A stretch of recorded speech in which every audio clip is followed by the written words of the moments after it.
am na ñu wax ne rey na ci lu toll ci 52 millions de juifs. donc bi guerre bi jeexee 1946 la ñu daw song kilifay anglais yi xam nañ ne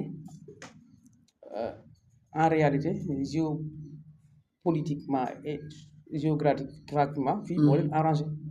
léegi nag ñu fexe ba yóbbu leen fii nga xam ne tey ñu ngi koy tuddee Israël mu nekkoon benn espace boo xam ne bokkul woon ci ëpp bokkul woon ci mi ngi bokkoon ci Palestine bokk. ci ëpp mi ngi bokkoon ci Palestine. mais xam nga réewu arab yi ni ñu demee nii boo seetloo da ngay poser question que ne su fekkonte ne Israël moo dëkk ñoom ñu ñëw sanc di ko wër. ba egg foofu. di nga mën a comprendre ne lii lu naturel la. mais dañoo dëkk ba pare ñu jaxasoo dëggante. presque daanaka di ay même famille.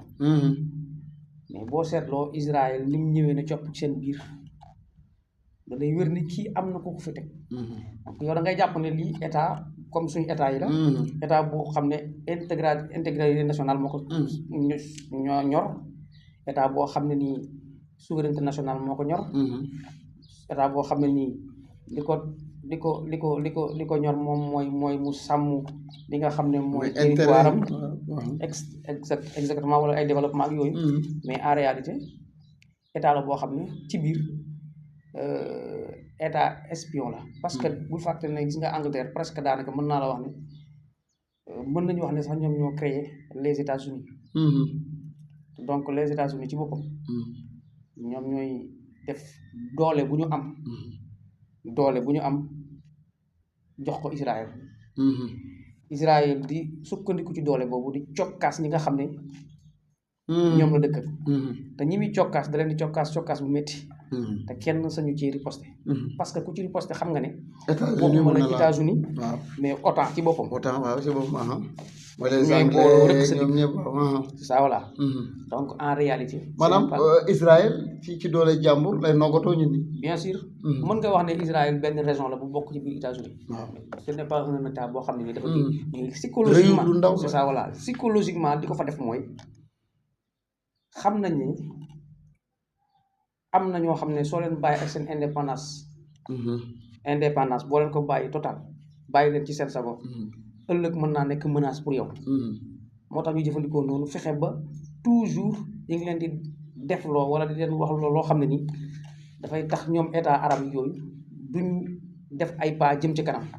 puisque état arabe yi bu fekkonte ne dañoo def ay pas jëm ci kanam comme ni ko Iran defee en réalité kon yaakaar naa ne Israël jóge na foofu bu yàgg. waaye toujours ñu ngi leen di tiital. li ma wax nii rek mooy benn genre colonisation la. mais benn genre espèce de genre. domination ci nappante ci wàllu moral. mais nag soo gisee nag moom li tax Iran mënu ci bokk parce que da ngay jël ñetti pays yi. moom mooy pays yi nga xam ne ñoo am empire bi gën a yàgg ci àdduna bi. mooy le grec. la Grèce yaakaar naa ne mboolem philosophie yi ngeen daan dégg. fa la ñu dëkkoon mooy ay Aflaatoon. Aristote. Socrate ñoom ñëpp. ay grec la ñu woon empire bu yàgg la. donc ñoom mosuñu ñoon nangu ku leen di coloniser mbaa ñuy def di coloniser ñoom duñ coloniser kenn. mais nanguñ ku leen coloniser. ñeent topp moom mooy les riches. riches yi nekk na benn territoire bu vaste boo xam ne y a plus de 550 langues différentes. mu yàgg def ay jaloore ñoom it ñu yàgg bañ. parce que ku leen xam les Cosaques. xam les turco-tatars. et les mongols surtout les mongols yi nga xam ne ñoom ñooy la descendance de guerrier Genghis Khan le grand guerrier Genghis Khan. ku leen xam yàgg xam ne ñi ay nitu yu miin guerre lañ ñu man guerre lañ ñu xam guerre lañ. te ay bañkat lañ woon ñooñu demuñu pour coloniser kenn mais nanguñ ku leen coloniser. la troisième moom mooy l'Iran. c'est état perse la. daanaka man ci li ma jàng je pense que xaw ma ci état maanaam empire bu njëkk empire bu perse bi mooy bu Iran. te gëmuñu lu seen culture. gëmuñu lu dul seen deretu iranien très organisé. exactement oui gëmuñu lu dul seen langue malgré les musulmans bi ñuy conquête oui le monde dugg nañ fa boo seetloo sax Irak bi nga xam ne ñoom ñaar ñii lañ def moom moo nekkoon Irak ci boppam moom moo nekkoon le jamono nekkoon na capitale bi nga xam ne mooy capitale musulman yi et puis le première université foofu lañ ko créé mooy Bagdad moo tax bëri na ay intellectuels musulmans yoo xam ne génnuñu entre Irak l'Iran ba fii territoire riche bi daanaka génnuñu loolu bari na ay penseurs ak ay chercheurs yu bari yoo xam ne dañu leen dellu ci wàllu musulman mais génnuñ ci côté boobu génnuñ ci ñetti kii yooyu et avec 18 ko xanaa ci leen tax donc en tout cas ñu bëri ci côté boobu lañ génne woon donc ñoom it ñu nekkoon nit ñoo xam ne ni ñu yàgg lañ ci li ñu gëm te it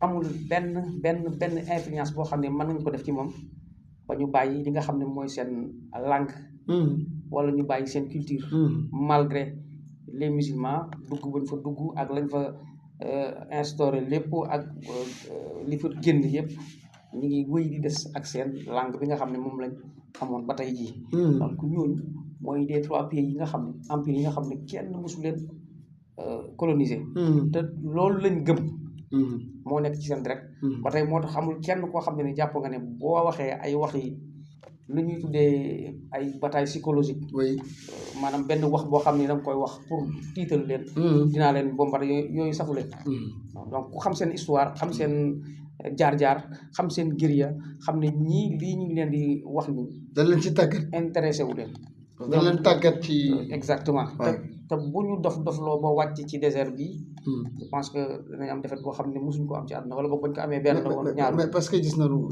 guerre bi médias occidentaux yi information yi nga xam ni ñu ngi koy joxe mu mel aussi ci beneen boor bi gis nañu information yu bëri yu nga xam ne médias occidentaux yi ñu ngi koy joxe du c'est pas la réalité est que tey Israël bi nga xam ne moo tàppaas Iran dafa mel ni mu ngi rëccu jamono ñi dafa mel ni bal bi dafa ëlbatiku Iran daf ko commencé dominer bu baax a baax a baax maa ngi seetaan seen ndaje léegi bi nga xam ne ñu ko def à Nations Unies mais émission bi nga xam ne moom moo fa teewal Iran non Israël moom ouvertement la mu wax mooy ku leen jàppale ñu jël dool noonu exactement ku leen jàppale ñu jël il faut savoir que gis nga Iran bi mu génnee ci guerre Golfe bi ci la commencé préparer benn guerre boo xam ne xamul kañ la doon mais xamoon na ne moom yàgg guerre bi dina am Mhm.